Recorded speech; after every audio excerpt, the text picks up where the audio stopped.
नमस्कार, दैनिक शिव टाइम में आप सबका स्वागत है। मैं रश्मि शर्मा, कैमरामैन शिवम भगत के साथ। दर्शकों, इस समय हम जहां पर बता रहे हैं आपको जेके प्लाजा में थे, जहां पर राहुल गांधी जी ने अपनी जनता को, अपने समर्थकों को संबोधित किया।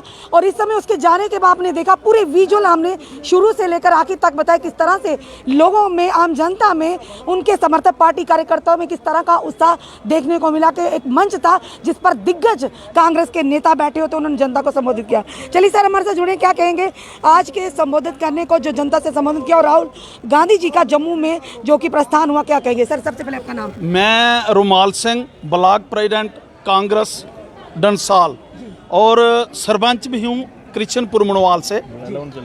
तो मैं राहुल जी का जम्मू के अंदर स्वागत करता हूँ और मैं यही कहूँगा कि राहुल जी के दौरे से कांग्रेस के हर वर्कर को इतनी हिम्मत, इतनी ताकत मिली है कि अब कांग्रेस की गवर्नमेंट आने वाले समय में यकीनन जम्मू कश्मीर के अंदर बनेगी और हर कार्यकर्ता को ये राहुल गांधी जी का आना और गुलाम नबी आज़ाद जी का ये जो मैसेज आज जहाँ से मिला है, इससे कांग्रेसियों को बहुत ताकत, बहुत हिम्मत मिली इस बयान से। और मैं ये ज़रूर कहूँगा कि आज दुखी लोग हैं, इतने जम्मू कश्मीर के अंदर ही, पूरे हिंदुस्तान के अंदर लोग दुखी हैं। क्या हाल हो रहा है, मैं स्थानीय मुद्दा एक तो बताऊंगा। आज जहां माइनिंग का क्या मसला हो रहा है, हम खुद, मैं एक सरपंच के नाते इतनी बार हर जगह गया हूं कि ये माइनिंग का मसला एक लोगों से जुड़ा हुआ मसला है। पहले हमें गांव के अंदर 3 या 4 हज़ार रुपये की एक गाड़ी मिलती थी, रेता या बजरी की। आज मेरे गांव में 15-15 हज़ार रुपये की ये सारी लूट घसूट जो मचा रखी है, ये बीजेपी गवर्नमेंट ने मचा रखी है। आज तक कांग्रेस ने इतनी देर से, कभी अगर नहीं टेंडर होते थे तो डिपार्टमेंट पैसे लेता था। आज ऐसा क्या हो गया, ना डिपार्टमेंट है ना ठेकेदार है, ऐसे ही लूट घसूट मची हुई है। जो 200 रुपया रॉयल्टी होती थी, आज 3-3 हज़ार रुपया रॉयल्टी ले रहे हैं। तो ये बीजेपी के लिए एक मैसेज है कि ये ज़्यादा देर नहीं टिकेंगे। इन्होंने लोगों को एक ये कपड़े ही बचे हैं ऊपर, बाकी कुछ नहीं छोड़ा है। मैसेज है, ये चेतावनी है कि बस अब टक्कर देने कांग्रेस आ गई। ये मैं ब्लॉक प्रेसिडेंट के नाते राहुल गांधी जी का एक मैसेज दे रहा हूं बीजेपी को। ये चेतावनी है और टक्कर है कि इन्होंने जो लोगों का हाल किया है, इसके लिए ये लोग खुद जवाबदेह होंगे। बीजेपी वाले तो कहती है कि आम जनता बड़ी खुश है। अमित शाह जी भी कहते हैं कि आम जनता, जम्मू कश्मीर की जनता, रविंद्र रैना जी कहते हैं जनता खुशहाली में है। तो किस तरह की रविंद्र रैना जी का एक लोगों ने मौजू बनाया हुआ, किसी को आप गांव में पूछो, रविंद्र रैना जी जो है ना, आज किसी को कोई पूछोगे तो आम बंदा आपको कहेगा मैं इधर हूं, चिंता मत करो। ये चिंता रविंद्र रैना जी का बयान है, लेकिन ग्राउंड में लोगों को पूछो क्या है ग्राउंड में। उन्होंने चिंता की, वो कहते हैं मैं हूँ, आऊँ बैठे था, खाली आऊं बैठे रह गए। बाकी अगर आप लोग कुछ देखें कि गवर्नमेंट क्या कर रही है, झूठे बयान, अगर कोई झूठी पार्टी आज तक हमने देखी तो बीजेपी से बड़ा, इनके वर्करों से, इनके लीडरों से बड़ा झूठा कोई नहीं देखा। अब क्या कहें मैडम जी हम आपको, ये इतने झूठे लोग हैं। हमारे भाजपा तो साफ तौर पर कांग्रेस को कहती है देश विरोधी पार्टी है और ये कहीं ना कहीं गद्दारों की पार्टी है। साफ तौर पर जो भाजपा है कांग्रेस पर आरोप लगाती है। मैडम जी, मैं आपको एक बताना चाहता हूँ, कांग्रेस ने, मैं पूरे हिंदुस्तान की बात नहीं करूंगा, मैं जहां पैदा हुआ हूं जम्मू कश्मीर के अंदर, जम्मू कश्मीर हमारी स्टेट स्पेशल स्टेट थी। हमारे अपने कानून थे, हर आदमी अपने लिए लड़ता है। हमारी स्टेट का इन बीजेपी वालों ने क्या हाल करके रखा। अभी अगर ये 70 साल से कांग्रेस को कोसते हैं, 70 साल राज किया, 70 साल कांग्रेस ने हमारी जम्मू स्टेट को, जम्मू कश्मीर स्टेट को कांग्रेस ही थी संभाल के रखा। कांग्रेस ने हिंदुस्तान साथ मिला के रखा और इतने खुशहाल लोग थे जम्मू कश्मीर के। अगर ये बीजेपी की गवर्नमेंट होती 70 साल से, तो आज हमारा जम्मू कश्मीर कहाँ होता। हम यकीनन कहते हैं कि जम्मू कश्मीर का इन्होंने नाम निशान मिटा देना था। आज जो जम्मू कश्मीर में बचा ही क्या है। ये लोग, मैं ओपन कहता हूँ, कभी कहते थे कि अंग्रेजों ने हमारे हिंदुस्तान को लूटा था, आज ये झूठी बना के हमारे जम्मू कश्मीर को इन्होंने तहस नहस कर दिया, इन्होंने लूटा है हमारे जम्मू कश्मीर को। क्या कांग्रेस पार्टी फिर से जनता का विश्वास जता पाएगी, वापस ले पाएगी? और साथ ही साथ जो धरोहर है, जिस तरह से हमारा स्टेटहुड का दर्जा हमसे छिन गया, जनता जम्मू की जनता से, जम्मू कश्मीर की जनता, क्या उनको वापस दिला पाएगी कांग्रेस पार्टी? कांग्रेस का ये अहम एक पहला मुद्दा होगा इलेक्शन के अंदर कि अगर हम तो पहले ये बोल रहे हैं कि इलेक्शन से पहले स्टेटहुड होना चाहिए, स्टेटहुड वापस हो, हमें स्टेट मिले। लेकिन अगर इन्होंने इलेक्शन से पहले नहीं दिया तो हमारा ये एक इलेक्शन के अंदर हमारा एक पहला मुद्दा होगा कि अगर कांग्रेस की गवर्नमेंट बनती है जम्मू कश्मीर के अंदर, हम स्टेटहुड लेके रहेंगे, स्टेटहुड आपको वापस। लगता है सर, जिस जनता ने नकारा था कांग्रेस को और प्रचंड बहुमत के साथ भाजपा को केंद्र में लाया था, कि अब जनता कहीं ना कहीं पछता रही कि आखिर वोट क्यों दिया था? आज लोग इतने पछता रहे हैं। आप दूसरी पार्टियों को छोड़ो, जो बीजेपी के लोग थे, मैं उनको आपको बताता हूं कि वो लोग भी परेशान हैं। वो बोल रहे हैं, अंदर से ही वो बोलते हैं कि हमने बहुत गलत कर दिया, कांग्रेस की गवर्नमेंट बहुत अच्छी थी, दर्जा बदर्जा लोगों को, हर बंदे को उसने। आज बेरोजगारी मैडम जी आप देख रहे हो, लोगों के बच्चे पागल हो गए हैं, पढ़ लिख के लोगों ने बड़े बड़े कोर्स बच्चों ने किए हुए हैं, और आज बच्चे घर में बैठे बैठे अंदर, अगर वो बाहर जाते हैं तो माँ बाप बोलते हैं नहीं भाई पता नहीं कहाँ फंस जाओगे, और अंदर बैठे हैं, पागल हो गए हैं लोगों के बच्चे। इतना बुरा हाल इस बीजेपी ने कर दिया। मैं माता वैष्णो के आगे माथा टेक रहा हूं कि जल्दी से जल्दी इलेक्शन हो जाए। गांधी जी ने माँ के दरबार में माथा टेका था तो नक्शा ही बदल गया, यानी कि पूरे सत्ता ही बदल गई थी। क्या इस बार भी लगता है माता रानी राहुल गांधी जी की सुन लेगी? मैडम जी, माता रानी बिल्कुल सुनेगी। इलेक्शन का इंतजार है, जिस दिन इलेक्शन नॉस हो गई ये बीजेपी का नामो निशान मिट जाएगा। ये एक कार्यकर्ता और ये वर्कर का नामो निशान मिटाना कितना आसान है क्या सर? बिल्कुल आसान है, इन्होंने खुद ही अपना नाम मिटाया, हम कुछ नहीं करेंगे। आज आप देखो पेट्रोल कहां पहुंच गया, डीजल कहां पहुंच गया। आज आप देखो गैस, एक आप भी महिला है मैडम जी, मैं एक महिला के नाते आपको बोलूंगा, घर में छोटा सा कोई कुछ भी आप करोगे गैस जलानी है आपको, आज कहां रेट पहुंच गया। दुनिया क्या करे, लोगों के पास सिर्फ कपड़ा बचा है, जेब में कुछ नहीं, खाली हो गए लोग। टैक्स दुनिया भर के डेली एक टैक्स का मैसेज आता है, आज फलाना टैक्स शुरू हो गया फलाना, तो ये बीजेपी वाले खुद ही भाग जाएंगे। भी सर फिर भी भाजपा के समर्थक है, जनता समर्थक है भाजपा के। ये कोई समर्थन नहीं अब रहा, अब सिर्फ दिखावा है। ये आप भगत आने दो, इलेक्शन बीजेपी खत्म हो जाएगी, ये मैं बता रहा हूँ। धन्यवाद। साफ तौर पर जनता ही है, जनता सरकारें बनाती भी और गिराती भी है। जब जनता की मूल सुविधाओं का ध्यान नहीं रखा जाएगा और जनता परेशान रही, चाहे बेरोजगारी की वजह से, चाहे गरीबी की वजह से, चाहे यूं कहेंगे महंगाई की वजह से। चलिए छत्तीस में सबसे पहले नाम जानते जी सर। मेरा नाम भारत प्रिय है। भारत प्रिय जी, क्या कहना चाहेंगे एक युवा नेता होने के नाते, किस तरह का माहौल जम्मू कश्मीर का है और किस तरह की आने वाली तस्वीर देख रहे हैं जम्मू कश्मीर की सर?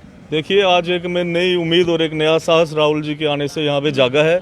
जो उन्होंने एक आम कार्यकर्ता की बात की है, आम वर्कर की बात की है, उन्होंने ये पिछले जो स्टेज पे लोग बैठे थे, उन्होंने उनके बारे में कहा ये लोग अगर हैं कुछ, अगर हम लोग कुछ हैं तो आपकी शक्ति वजह से, कार्यकर्ता की शक्ति वजह से। इससे एक बहुत पार्टी में पार्टी के कार्यकर्ता को दिया, आम वर्कर को दिया, और साथ करके मेरे को लगता है कि नौजवानों की एक बहुत अच्छी जो उम्मीद है वो राहुल गांधी के इस दौरे से है। उम्मीद है कि नौजवानों को आने वाले चुनाव में ज्यादा से ज्यादा मौका जो कांग्रेस वो देगी। जी, साफ तौर पर इनका कहना है कि जो कि राहुल गांधी जी ने जो सारा श्रेय दिया है वो दिया अपनी पार्टी के वर्कर को, ना कि खुद को उन्होंने लिया। जी सर, सबसे पहले आपका नाम? मैं बाबू खान, एक्स सूबेदार आर्मी, ब्लॉक प्रेसिडेंट JKPCC मथुआर। मैं मथुआर का रहने वाला हूँ। और मैम, जो आपने देखा है इस माहौल में, खासकर बीजेपी के गवर्नमेंट के दौरान, ये महंगाइयाँ गरीबों की, मैं ग्राउंड लेवल के से आदमी हूँ जी। रोडों की हालत देखो, मकानों की हालत, जो गवर्नमेंट की बिल्डिंगें वो गिर रही हैं, और रोड जितने खड्डे हैं रुड़ रहे हैं, और इतनी बुरी स्कूल बंद पड़े हुए हैं, गाड़ियों की जो आमदरफ्त है वो देख लो। जो महंगाई ने गरीब लोगों की कमर तोड़ दी है, और इन्होंने यूपी और बिहार बना दिया। हमारा जो स्पेशल स्टेटस थी वो तोड़ करके इन्होंने यूपी बिहार बना दिया। हमें इन्होंने जो 370 तोड़ने के बाद बड़े बड़े लैंड माफिए, शराब वाले माफिए, ये दूसरे वाले रॉयल्टी वाले सब बाहर से लाए हैं, जो इनके भगत जानते हैं उन्होंने इन्हें टेंडर दिए। आपने देखा था जो शराब वाली दुकानों की हालत हुई, करोड़ों करोड़ों रुपए पे उनकी बिक्री हुई। क्या वो पहले काम नहीं चल रहा था? ये स्टेट पहले नहीं चल रही थी, ये स्पेशल चला रहे हैं। महामारी इतनी लोगों में बीमारियां आई पहले भी, कांग्रेस के टाइम जब दाने अनाज तक नहीं था तो गवर्नमेंट ने बाहर से ला के खिलाया। इन्होंने फौज की तनख्वाहें बंद कर दी, फौज के डीए बंद कर दिए। इनको शर्म नहीं आती? अब स्टेज जो 70 साल से कांग्रेस ने वो चीज़ें बनाई हुई वो आप बेच रहे हैं, क्यों बेच रहे हैं? क्या आफत आ गई देश पे? हम बोले ना मोदी जी को चंदा देते हैं अगर कोई डूब रहे हैं, कहीं कर्जे में डूब रहे हैं। किसका कर्जा था ना इन्होंने? अफगानिस्तान को 40 करोड़ दे दिया, नमस्ते ट्रंप को 121 करोड़ दे दिया, किसी को कितने करोड़ दे रहे हैं? घर में इनके बाथरूम बैठने के लिए लोग देखे कितने ओपन में बैठते हैं। शौचालय बना दिए, कहाँ शौचालय बनाए? घर घर गाँव कनेक्टिविटी होगी, मैम जी मैं ग्राउंड का, मैं देहाती आदमी हूँ, आइए ना मेरे साथ, चलिए ना, रखिए बजट ग्राउंड लेवल पर मेरे मड़ बुला के बयान रखिए। मेरे गरीब लोग आज भी हजारों की तादाद में बाथरूम जो है वो रोडों में करते हैं, खेतों में करते हैं। कहाँ किसकी बात कर रहे हैं? किस तरह की बातें फिर की जाती भाजपा द्वारा कि ये कर रहे हैं, गांव के लोगों के लिए ये कर रहे हैं? इसका मतलब ग्राउंड लेवल पर कुछ भी नहीं है। जो माननीय प्रधानमंत्री अमित शाह जी कहते हैं, इसका मतलब उनको खबर ही गलत दी जाती है, ग्राउंड लेवल पर कुछ नहीं किया जाता। मैडम जी देखिए ना, आप चले हमारे साथ ग्राउंड में, आइए ना। मैं ब्लॉक प्रेसिडेंट मथुआर से सबसे पिछड़ा हुआ ब्लॉक मेरा है, मैं उस ब्लॉक से मैं अपना नंबर देता हूँ। आइए, जो टीम मेरे साथ भेजनी मैं जाकर दिखाता हूँ। मैंने 28 साल आर्मी में लगाए हुए हैं। मैं उस हिस्से का आदमी हूँ जैसे हिंदुस्तान राष्ट्र सलूट करता है। ये हमारी बदौलत तो रात को सोते हैं चैन भर के, नींद भर के, और हमें रुला रहे हैं, हमारी तनख्वाहें बंद कर रही हैं। जो सरहदों पे लोगों की क्या हालत है? क्या इस बार सर आने वाली जो इलेक्शंस में जनता किस तरह का रुख है? क्या कांग्रेस पार्टी वो सारे मुद्दों पर काम करेगी, अपने मैनिफेस्टो में रखने से पहले ही उन मुद्दों पर ये करेगी कि जनता के ये वाले काम होंगे, या जनता की परेशानियों का पूरा समाधान किया जाएगा आने वाले समय और जनता पूरा समर्थन करेगी? मैम, ये हिंदुस्तान वो गुलदस्ता है, कांग्रेस का वो गुलदस्ता है जहाँ पे मैं गुजर समाज से आता हूँ, आप सरदार समाज से आते हो, कोई मेरा भाई राजपूत से आता है, कोई बकरवाल से आता है, कोई गद्दी से आता है। ये हिंदुस्तान कांग्रेस एक वो गुलदस्ता है जो सभी को साथ लेके चलती है। इनकी तरह इज्जत पे सिलेक्शन नहीं होती, इज्जत पे कुछ नहीं होता, देश चलता है। धर्म के नाम पर नहीं होती राजनीति। बिल्कुल धर्म के नाम पे तो चला रही है लोग। कांग्रेस ने सुना कभी धर्म के नाम? अगर इनके पास धर्म ना हो, इनके पास पाकिस्तान का मुद्दा ना हो, इनके पास दूसरे तीसरे जो फालतू मुद्दे ना हो, तो ये तो मेरे ख्याल में इनकी जमानतें जब्त हो जाएंगी। जी जी, धन्यवाद सर। साफ तौर पर ये ग्राउंड लेवल पर ये मथुआर के रहने वाले हैं, और जिस तरह से उन्होंने कहा कि ग्राउंड लेवल से ज़मीनी स्तर से जुड़े हुए हैं और आम जनता की परेशानी को बखूबी जानते हैं कि किस तरह से ग्राउंड लेवल पर काम हो रहा है। सबसे बड़ा बात यह कि जिस तरह का वायदा किया था भाजपा सरकार ने, आज अगर ज़मीनी स्तर पर देखा जाए तो कोई भी काम नहीं हो रहा। बेटा आपका नाम? मेरा नाम जसिद भल्ला है। कहाँ से हो आप?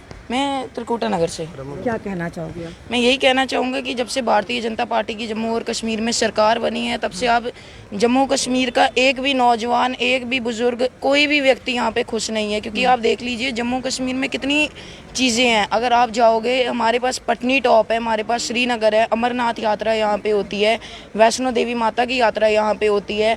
हमारे पास इतनी जगहें, फिर भी हमें फंड्स क्यों नहीं दिए जाते हैं? जबकि हमारे यहाँ पे तो लेजिस्लेचर भी नहीं है। हमारे यहाँ पे जब कोई बंदा आवाज़ उठाता है तो उनको जेल में डाल देते हैं, लीडर अगर प्रोटेस्ट करते हैं उन्हें हाउस अरेस्ट कर देते हैं। आपकी उम्र कितनी है? हमारी उम्र मेरी 16 साल है। 16 साल में इतना नॉलेज रखते हो कि आपको पता किस तरह की सरकार है, क्योंकि हमारा चल रही है। क्योंकि हमारा जो पहले स्टेट थी, अब जो यूटी में तब्दील हो चुकी है। हमारे जो यहाँ के लोग हैं, बुजुर्ग हैं, वो बेचारे मर रहे हैं, वहाँ के हालात अच्छे नहीं है। अब आप देखो यहाँ पे जो रिपोर्टर्स हैं वो भी एक टाइप से फ्रीली नहीं है। आपने जैसे देखा दानिश रिपोर्टर जो वहाँ पे अफगानिस्तान में उसके साथ हो गया, तो इंडियन की हमारी जो गवर्नमेंट है उनकी भी तो कुछ रिस्पॉन्सिबिलिटी बनती है कि वो वहाँ पे ऑर्डर्स दें। उनके जो बेचारा यंग 25 साल का भी रिपोर्टर नहीं था, उनके घर में मुआवजा दिया जाए जो हमारे देश के लिए कुर्बान हुआ। तो फिर अगर ये ऐसे ही काम करें तो कौन जो रिपोर्टर है वो बाहर जाके रिपोर्टिंग करेगा अपने देश के लिए? उनमें तो खुद ही डर हो जाएगा।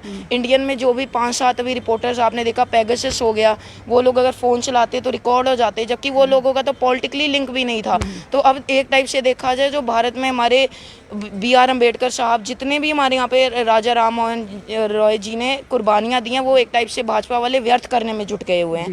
हमारे यहाँ पे जितने भी लोग अब शहादत दे रहे हैं, भाजपा वाले उसको नहीं मानते हैं। हमारे यहाँ पे कितने कितने नौजवान थे, कितने कितने लोग थे जिन्होंने जान दी है, उनके नाम पे एक भी इन्होंने चीज़ नहीं बनाई। आप मेरे को एक चीज़ बताइए, बंदा सिंह बहादुर जी जो हमारे रजौरी के थे मेरे हिसाब से, इतनी उन्होंने हमारे लिए शहादत दी, हमको यहाँ से मरने से बचाया। उनके नाम का एक स्टैचू छोड़िए, एक आपने कहीं रोड पे भी उनका नाम देखा, उनका कहीं पत्थर पे भी एक छोटे से लकीर का नाम देखा? तो भाजपा वाले जो हमारे यहाँ के नेता थे, शायद कविंदर गुप्ता जी, उन्होंने बयान दिया था कि 2013 में अगर हम आते हैं, हम 44 दिन के अंदर अंदर हम उनका एक स्टैचू बनाएंगे। अभी उस बात को कम से कम 5-6 हज़ार दिन हो चुके हैं। तो हमारी सरकार क्या कि भूल जाते हैं क्या भाजपा? हमारी भाजपा वालों में दिमाग ही नहीं है, तो भूलेंगे, याद कैसे रखेंगे वो लोग? हमारे यहाँ के नौजवान मर रहे हैं, तो मेरे से आज कांग्रेस पार्टी में है दिमाग? कांग्रेस पार्टी में दिमाग है, क्योंकि अगर उनमें दिमाग नहीं होता, मेरे को बताइए, जो भी ओल्ड एज बंदे थे, जब उनकी नौकरी छूटती, जैसे अगर कोई आर्मी का बंदे की 60 प्लस हो जाती है, नेहरू साहब ही थे जिन्होंने उनके लिए पेंशन लगवाई थी। अगर नेहरू साहब ने ये पेंशन ना लगवाई होती, आज कितने लोग होते जो अभी गरीबी रेखा में होते। 1990 में जब हमारे यहाँ पे देश के हालात, आपको मेरे हिसाब से पता होगा कितने गंदे हालात हुए थे। 33 करोड़ लोग, जो कि छोटे मामले नहीं, 33 करोड़ लोगों को उन्होंने पॉवर्टी लाइन से निकाल दिया था। अभी आप जम्मू कश्मीर में आके देखिए, जम्मू कश्मीर में एक भी बेगर, एक भी भिखारी कोई डोगरा नहीं होगा। आप मेरे को चैलेंज करके एक नाम बता दीजिए। इसका क्या मतलब है कि जो जम्मू कश्मीर में कांग्रेस वगैरह सरकारें रही हैं, उन्होंने अच्छा यहाँ पे हालात किए हुए हैं, उन्होंने अच्छा यहाँ पे किया हुआ है। आप मेरे को बताइए, जम्मू कश्मीर में लाइफ एक्सपेक्टेंसी जो है, जम्मू कश्मीर में लाइफ एक्सपेक्टेंसी जो है वो 3rd है पूरे स्टेट में। हेल्थ इंफ्रास्ट्रक्चर सबसे बढ़िया है यहाँ पे। आप डॉक्टर की अवेलेबिलिटी देखिए, सबसे ज़्यादा यहाँ पे इंडिया में अवेलेबिलिटी है। यहाँ पे सारी कुछ चीज़ें हैं, पर जब तक कांग्रेस की सरकार थी तब तक थी। जब 2014 के बाद भाजपा और पीडीपी की जो अब जिस तरह से इलेक्शन का कहीं ना कहीं बिगल बन चुका है, जल्द ही डेटें भी अनाउंस हो जाएंगी। क्या लगता है आपको आने वाले समय, अब आम जनता, जो गरीब जनता है, मजलूम जनता है, परेशान जनता है, किसके सहरे, किसके माथे जीत का सहरा बांधेगी? उन्होंने ताज उन्हीं के सर बिठाना है जो कैपेबल हैं, और कैपेबल कांग्रेस के ही लीडर हैं। आप मेरे को एक चीज़ बताइए, भल्ला साहब ओपोजिशन में है, गवर्नर के पास सारी पावर है। कविंदर गुप्ता जी जो है वो अभी एमएलए भी नहीं है, कुछ भी नहीं, वो एमएलए हाउस ऑक्यूपाई करके बैठे। मैं आपसे रीज़न पूछता हूँ, कैसे है? अगर आप ही गवर्नमेंट के कोई एम्प्लॉय नहीं, मैं आपको गवर्नमेंट का कोई रूम कैसे दे सकता हूँ? वो ये करके बैठे हैं। और जब यहाँ पे गरीबों को राशन चाहिए था, भल्ला साहब के पास कोई पावर नहीं थी, कोई अथॉरिटी नहीं थी, फिर भी उन्होंने अपने पैसों से कहीं ना कहीं से कम 35-40 हज़ार बेचारे गरीब लोगों को राशन बांटा है। तो वो उन्होंने अपनी मेहनत से बांटा है। कविंदर गुप्ता जी मेरे को सिर्फ 35 लोगों के नाम गिनवा दे, उनका एड्रेस दे दे, मैं कसम से कहता हूँ मैं भाजपा का बंदा बन जाऊंगा। क्या बात है, छोटा युवा है, ये लगता आने वाले समय में ज़रूर नेतागिरी में उतरने वाला है बच्चा, और सही में तथ्य जानता है। यदि साफ तौर पर इनका कहना है कि ये युवा नेता है, अभी बच्चा है, महज 16 साल उम्र है, पर सोच देखिए कितनी बड़ी रखते हैं। कि साथ जो भाजपा की कारकर्दगी है, जिस तरह से नीतियाँ हैं, उन पर कहीं ना कहीं सीधा निशाना साधा है। केंद्र सरकार का भी ये कहा कि ये लोग भाजपा के अपने खुद के जो नेता हैं, ये जो कि फ्लैट्स, बड़े बड़े बिल्डिंग्स ऑक्यूपाई कर कर बैठे हुए, इनके खाली करवाने बिल्कुल भी नहीं खाली कराया जाता, क्योंकि वो अपनी पार्टी के लोग हैं। बाकी पार्टीज़ के अगर लोग हों, उनसे जल्द से जल्द फ्लाइट हो या क्वार्टर हो, उनसे फटाफट दम के बल पर, बल के ज़ोर पर खाली करवाए जाते हैं। और कहीं ना कहीं एडवोकेट शेख शकील ने भी इस पर ब्यौरा किया था, कुछ दिन पहले वीडियो अपलोड किया था। आखिर क्या कारण है कि अपने नेता जो इस समय पावर में भी नहीं है, कोई उनके पास पोस्ट भी नहीं है, उसके बावजूद उसे बड़े बड़े बंगलों, बड़ी बड़ी जो कोठियाँ उनसे नहीं करवा पा रहे? यही कहेंगे कि घर में अगर कहते charity begins at the home, पर आप क्या करते हैं? घर से नहीं बल्कि बाहर से शुरू करते हैं आम जनता के ऊपर। तो आज आपने देखा पूरी तरह से विपक्ष जो है एक यानी कि बड़ी ही स्ट्रॉन्ग, यानी कि अपोजिशन के तौर पर सामने आया है, बड़ी सख्त तरीके से भाजपा पर सीधा निशाना साधा। और आज आपने यहाँ के पूरे विजुअल देखे, कार्यकर्ताओं में किस तरह का हर्षोल्लास था, आम जनता में किस तरह का हर्षोल्लास था कि आने वाले समय में लग रहा है कि टक्कर कड़ी होने वाली है भाजपा के लिए आने वाले इलेक्शन में, कि कांग्रेस एक मजबूत विपक्ष बनकर उनके सामने उतरने वाली, और में भी जीत का सहरा जनता कांग्रेस से सारी बात है। क्योंकि जिस तरह के हालात दिख रहे हैं, अब भाजपा को सतर्कता बरतनी है, और भाजपा को जो मुद्दे, जो वायदे जनता के साथ किए हैं, चाहे इसी बहाने से ही कम से कम पूरे तो करे, ताकि जनता का विश्वास, अटूट विश्वास जो भाजपा पर है, वो कायम रहे। अपने कमेंट जरूर कमेंट बॉक्स में दीजिए, और जुड़े रहिए हमारे साथ अगले अपडेट के लिए। जय हिंद, जय भारत।